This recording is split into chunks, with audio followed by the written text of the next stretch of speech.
You're listening to the Home Staging Show podcast. I'm your host, Cindy Lin. This is a show where we talk about all things real estate, home staging to live and to sell. Welcome back to season 11. This is episode 1.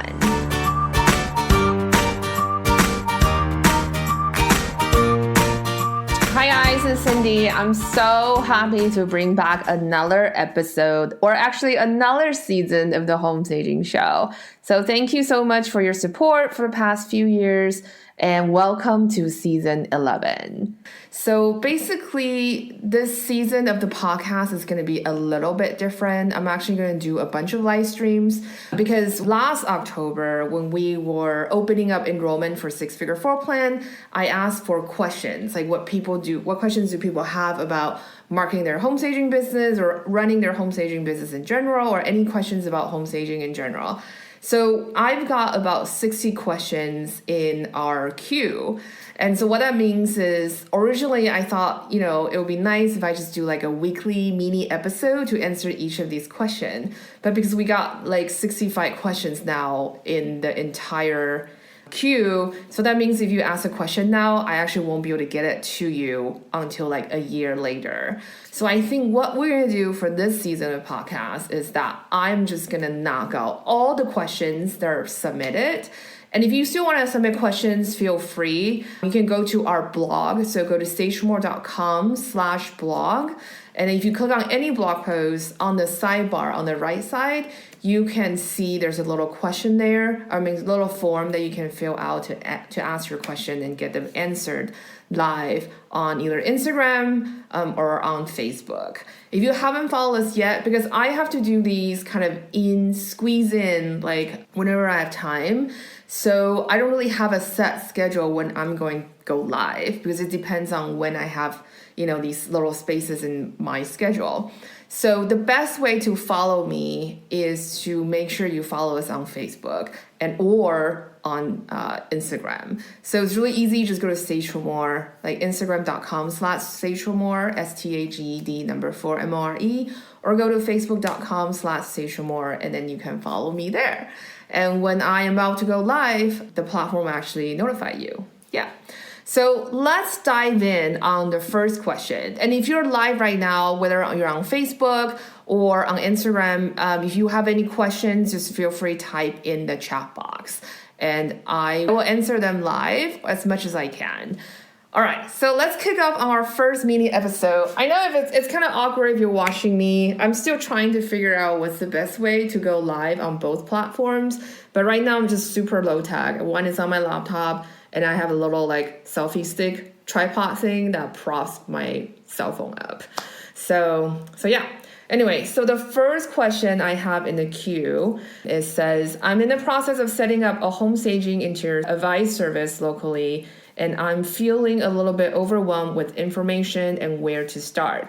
I have a textile background and I've studied interior design, part-time courses. I also work part-time for an architecture and interior design company, but they tend to have more architectural work than anything else. Interiors and home staging is where I want my business to be. Any help will be greatly appreciated. Thanks and kisses. All right. So I think this is a great question. And I think a lot of you probably have a similar idea, like if you're new to staging and you already have a background that kind of relates to staging. And I would say for this particular listener, it's really great you already have a textile background. You also have studied interior design. So you already kind of know how to approach staging in terms of the selling aspect of things, like the design theory, the design elements, and how to pull everything together. And so I think that is something that's really already great that you have it as a foundation. So in terms of, not knowing where to start, I would say just to do your due diligence. And also, I'm really a big fan of journaling. So map out your thoughts. What has attracted you to home staging? And why do you think you want to become a home stager? And what are some of the things? So obviously do research. Why do you think home staging will fit for you as a job prospect? One of the things that personally for me, I prefer home staging over interior design is because that I can get a job done in a day. We have a pre-dial in, so we can pretty much do a job between 4 to 5 hours because I specialized in starter homes and we did vacant homes there. So, we had it so dialed in with our systems that we can stage a house within 4 to 5 hours. And so for me, I don't really want to work on long-term project in terms of interior design, because interior design projects can go on for months or even several years as well. Like you're helping someone build out and stuff like that. So I would say that in the very beginning, just do a bit of research and also figure out how you're going to make money as a home stager. What is your local market like? Are people already aware of what home staging is, or are you going to do a lot of education and working with real estate agents? And I would say that if you have a home stager that is already working locally and you admire, obviously do some homework and approach that person and just say that, hey, I would love to, I'm thinking about entering into the field and I would really love for, the opportunity for me to maybe shadow you for a day. You don't have to pay me. I just want to really get a feel like what this job is like. I think anybody who's new at starting, it can feel very overwhelming. You can feel like not where to start. I think the key thing, stuff like setting up your business, getting your business plan or business license, figuring out where to buy inventory, those are all kind of logistics. I think the core thing that you really need to tap into is that is home staging the right career for you? And so I would say go on a lot of, blogs or, websites to kind of research to see if home staging is something that you really feel like you're going to excel at. Because a lot of things, like styling can be taught, for example, we have a styling course. Business skills can be taught, we have a business skill course. But the ultimate thing is that, do you like home staging as a job? Are you going to enjoy it? Are you going to feel passionate about it? Because ultimately, interior design is a bit different. I mean, there's a lot of similarities, same thing with other type of work, like styling work, for example. The great thing is I find that what I love about being a home stager was that I have all these skills I learned through home staging, like how to run a business, how to style and pull homes together. And I could really parlay that sets of skills into elsewhere. I freelance for a bit as a florist. I design people's weddings. I did commercial installations for, holidays and stuff like that. So once you have that basic set of skills, you're able to really push it out and then expand yourself and expand your capability, expand your company.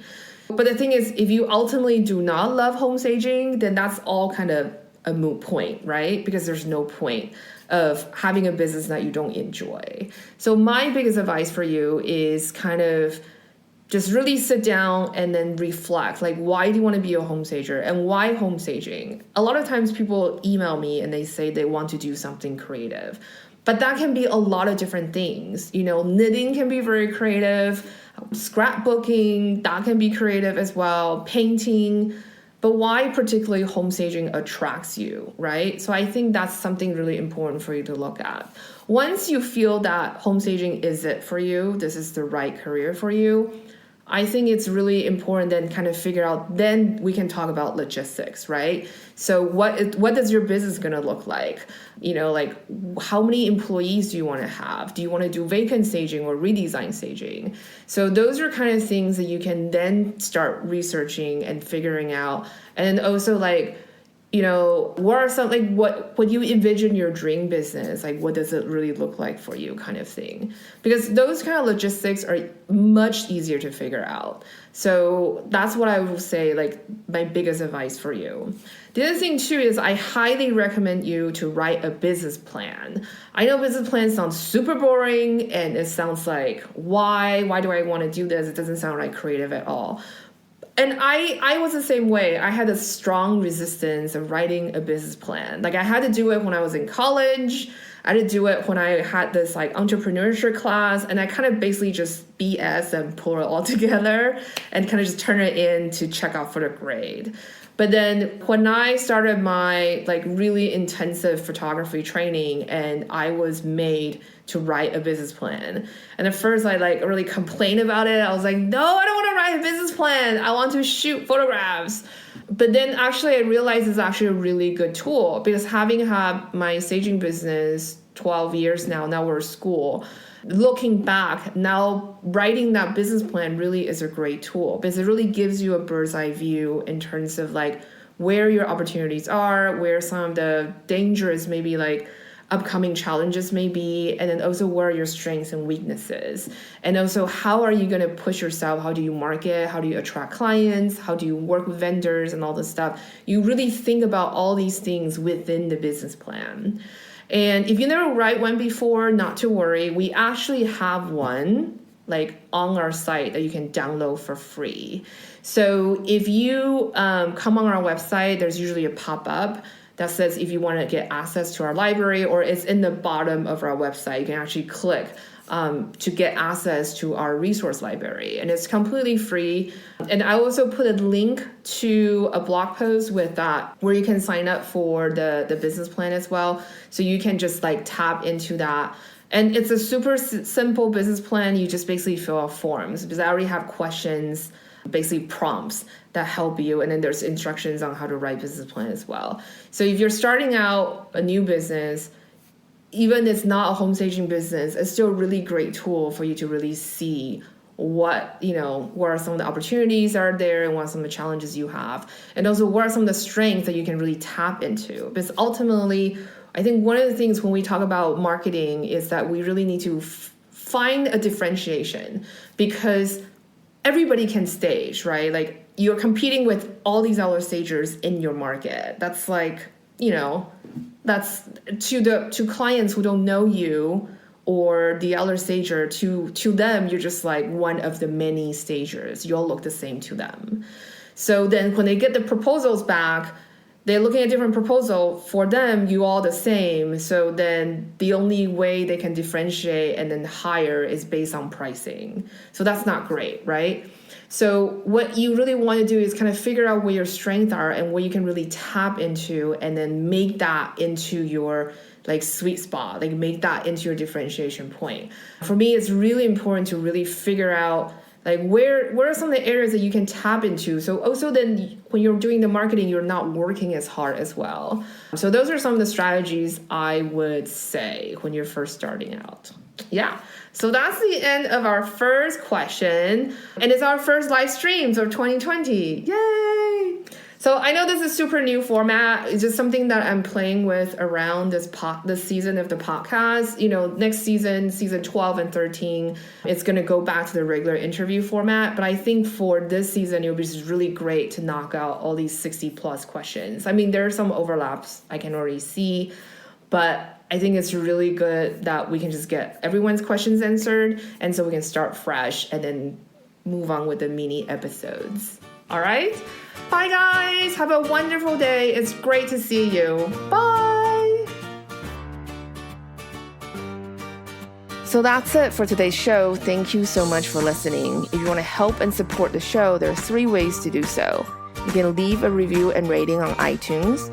You can share the show on social media, or you can donate to support the maintaining costs for the podcast. You can make a donation through the show notes or on the sidebar of our site. If you haven't left a review on iTunes, please do so. This will help us grow the show and book more guests. If you have any questions, feedback, and suggestions, you can comment on the show notes. You can also find the show notes by going to stagemore.com/podcast. That's it. Have a fantastic week and happy staging.